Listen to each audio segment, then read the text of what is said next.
ኢትዮጵያ የምትገኝበት ጂኦፖለቲካዊ ከባቢ ዛሬም እንደ ትናንቱ የዓለም አይን ማረፊያ እንደሆነች ይገለጽላታል። ከሜዲትራኒያን ባህር ቀጥሎ በዓለም ታሪክ ላይ በሚደረጉ የንግድና ልዩ ልዩ እንቅስቃሴዎች የሚጠቀሰው ቀይ ባህር ነው። በዚህ ቀጠና ላይ የበላይነት መያዝ በዓለም አቀፍ ፖለቲካና ኢኮኖሚ ላይ ትልቅ ትርጉም እንዳለው ይታመናል። እናም ብዙ ሀገራት ከሌላ የዓለም ዳርቻ መጥተው በቀይ ባህር ዙሪያ የጦር መንደራቸውን ከመመስረት፣ ወደቦችን ከማልማት፣ የንግድ እንቅስቃሴዎችን ከመዘርጋት ባለፈ በቀጠናው ፖለቲካ ላይ እጃቸውን ከማስገባት ተቆጥበው አያውቁም። ኢትዮጵያ በቀይ ባህር አካባቢ ካላት ጂኦፖለቲካዊ ጠቀሜታ ባለፈ የአባይ ዋና ምንጭ በመሆኗ የአፍሪካ ቀንድና የሰሜን ምስራቅ አፍሪካ ሁኔታ የመወሰን አቅም አላት።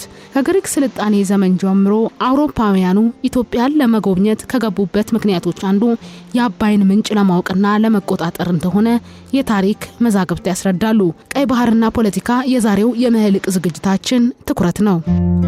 በእነዚህ በሁለቱ ጂኦፖለቲካዊ ምክንያቶች የተነሳ ኢትዮጵያ በአፍሪካ ቀንድ ብሎም በአፍሪካ አህጉር ደረጃ ጠንካራ እየሆነች ከመጣች ጥቅማቸው የሚነካ የሚመስላቸው አካላት ስጋት ውስጥ ሊገቡ እንደሚችሉም ግልጽ ነው።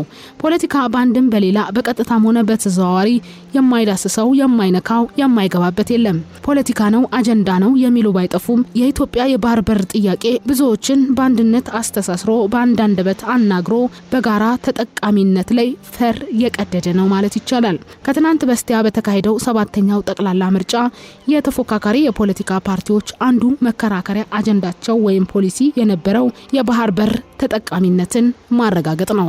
በተለይም በ3 ወር ውስጥ የባህር በር ጥያቄን መልስ ለማሰጠትና ኢትዮጵያ የብዙ ወደቦች ባለቤት እንድትሆን እንደሚሰሩም ቃል መግባታቸው አይዘነጋም።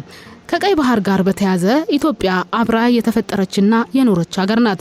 ከጥንት ጀምሮ በቀይ ባህር ሲደረግ በነበረው ፖለቲካዊ፣ ወታደራዊና የንግድ እንቅስቃሴ ላይም ጉልህ ሚና ነበራት።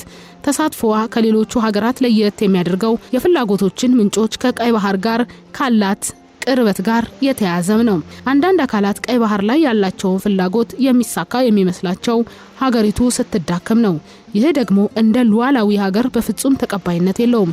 የሀገሪቱን ጥቅም በኃይል ወይም በዲፕሎማሲ ተጽዕኖ የማምጣት ምንም አይነት ፍላጎት የለም። እንደ ሀገር ከቀይ ባህር ጥቅም ለማግኘት ሲታቀድ ከሁሉም ጎረቤቶች ጋር በሰጥቶ መቀበል መርህ በስምምነት እንጂ በግጭት እንደማያዋጣና ተገቢ እንዳልሆነም የዘርፉ ባለሙያዎች ሲናገሩ ይደመጣል።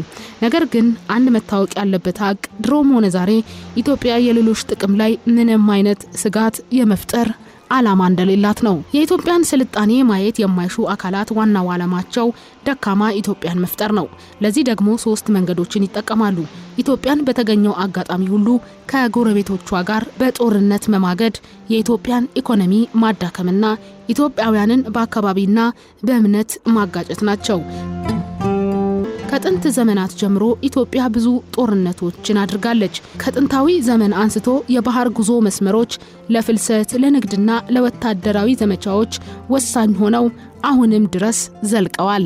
በተለይ ነዳጅና ሌሎች መሰረታዊ ፍላጎቶች በከፍተኛ መጠን በግዙፍ የጭነት መርከቦች ለማንቀሳቀስና ለማቅረብ የባህር መስመሮች ወሳኝ ናቸው።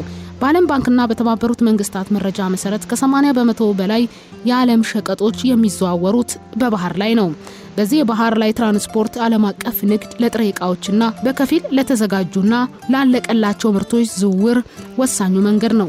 ስለዚህም ሀገራት የሚያስገቧቸውና የሚያስወጧቸው ምርቶች በዋናነት በባህር በኩል በትላልቅ መርከቦች አማካኝነት ይጓዛሉ። በዓለም ዙሪያ ለዚህም የባህር ላይ እንቅስቃሴ ወሳኝ የሆኑ መስመሮች ያሉ ሲሆን ከነዚህ መካከል ደግሞ ቀይ ባህር ቀዳሚው ነው። አህጉረ አፍሪካ፣ እስያና አውሮፓን የሚያገናኝ ይህ ባህር የዓለም የንግድ እንቅስቃሴ ወሳኝ መስመር እንደሆነ ይታመናል። ቀይ ባህር የህንድ ውቅያኖስና ሜዲትራኒያን ባህርን በማገናኘት በተለይም በዓለም ዙሪያ ተፈላጊ የሆነው ነዳጅ ከመካከለኛው ምስራቅና ከባህረ ሰላጤው ሀገራት ለማጓጓዝም በዓለም ንግድና ፖለቲካ ላይ ወሳኝ ቦታ አለው። በዚህም የተነሳ ባህሩን ከሚጎራበቱት ግብጽ፣ ሳውዲ አረቢያ፣ ኤርትራ፣ የመን፣ ጅቡቲና ሶማሊያ በተጨማሪም በአካባቢው ርቀው በሌሎች ሀገራት የሚገኙ በርካታ ሀገራት ጥቅማቸውን ለማስከበር በቀጥታም ሆነ በተዘዋዋሪ ይገናኛሉ። ቀይ ባህር ረጅሙን በህንድ ውቅያኖስ በኩል ወደ አትላንቲክ ውቅያኖስ የሚያደርገው የባህር ላይ ጉዞን በማሳጠር ሀገራት ቀልጣፋ የነዳጅና የጋዝ አቅርቦቶቻቸውን እንዲያገኙ ያደርጋል። እንዲሁም ከአውስትራሊያ፣ ጃፓን፣ ቻይና፣ ከህንድና ከሌሎች ሀገራት የሚገኙ ወሳኝ የቴክኖሎጂ ምርቶችና ሸቀጦችን የጫኑ ግዙፍ መርከቦችን የሚያቋርጡት ወሳኝ የባህር መስመር ነው። በተጨማሪም በአሁኑ ወቅት የዓለማችን አንድ ጫፍ ከሌላኛው ጋር በሰከንዶች ውስጥ ለማገናኘትና መረጃ ለማለዋወጥም የሚያስችለው የመረጃ መተላለፊያ ግዙፍ ገመዶች በቀይ ባህር ወለል ላይ ተዘርግተው ይገኛሉ። ግጭቶችና አለመረጋጋት በተደጋጋሚ የሚከሰቱባቸው የአፍሪካ ቀንድ፣ የመካከለኛው ምስራቅና የባህረ ሰላጤው አካባቢዎች ላይ ፍላጎት ያላቸው ሀገራት ለወታደራዊ እንቅስቃሴ ቀይ ባህር ስልታዊ መስመር ነው።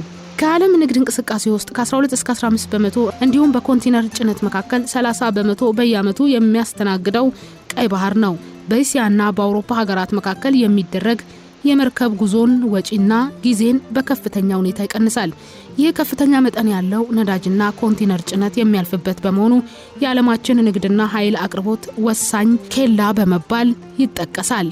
በእስያ፣ በአፍሪካ፣ በአውሮፓ መካከል በቀይ ባህር በኩል የሚንቀሳቀሱ የተለያዩ ምርቶች በአመት $1 ትሪሊዮን የሚያወጡ እንደሆነ ይታመናል። ከእስያ የተነሳ አንድ የጭነት መርከብ በሲዩዝ ካናል በኩል ባጭሩ አውሮፓ ለመድረስ ቀይ ባህርን አቋርጦ ሜዲትራኒያን መድረስ አለበት። ካልሆነ ግን ደቡብ አፍሪካ ጫፍ በኩል ዞሮ መጓዝ ይጠበቅበታል። ደቡብ አፍሪካ የሚደረገው ይህ ጉዞ ደግሞ በቀይ ባህር በኩል ካለው አቋራጭ መንገድ የ7000 ኪሎ ሜትሮች ጭማሪ መንገድ አለው። በቀን ሲሰላ ደግሞ ከ8 እስከ 12 ተጨማሪ የባህር ላይ ጉዞ ስለሚጠይቅ ወጪው ከፍ ያለ ነው። የቀይ ባህር መልክዓ ምድራዊ አቀማመጥ ከፍተኛ የነዳጅ ምርት የሚወጣበት አካባቢ መሆኑ በሃይማኖትና በፖለቲካ አኳያም ተቀናቃኝ ኃይሎች ያሉበት ቦታ የአካባቢው ሀገራትና የዓለም ሀያላን አካባቢውን ያላቸውን ጥቅም ለማስከበር የቻሉትን ያደርጋሉ። በደቡባዊ መስመር በኩል የሚወጡ መርከቦች ወደ ቀይ ባህር የሚገቡበት በባቤል መንደብ ሰርጥና በሰሜን ጫፍ ያለው የሲዩዝ መተላለፊያ በሮች ቁልፍ የባህሩ ቦታዎች ናቸው። በተለይ ትላልቅ የጭነት መርከቦች ጉዞን በመቆጣጠር የዓለም አቀፍ ንግድና ወታደራዊ እንቅስቃሴዎች ላይም ተጽዕኖ የሚያሳድረው በግራ ጅቡቲ በቀኝ ደግሞ የመን የሚቆጣጠሩ የባቤል መንደብ ሰርጥ ወሳኝ ቦታ ነው። በዚህ ምክንያት የዓለም ወታደራዊና የምጣኔ ሀብት ኃያላን እንዲሁም ሌሎች ሀገራት ብሔራዊ ጥቅማቸውን ለማስጠበቅና የመርከቦቻቸውን ደህንነት ለማረጋገጥ በቀይ ባህር ላይ የባህር ኃይላቸውን አሰማርተዋል። የኢትዮጵያን የባህር በር ጥያቄን በአጭር ጊዜ ውስጥ ለማስመለስ ቃል የገቡት የፖለቲካ ፓርቲዎች በቀጣይ ስልጣን ለሚይዘው የፖለቲካ ፓርቲ ፖሊሲዎቻቸውን ለሀገርና ለሕዝብ ጥቅም በመስጠት በጋራ ይሰራሉ የሚል ተስፋ በብዙዎች ዘንድ ያለ ነው። የዛሬው የነህልቅ ዝግጅታችን አበቃ።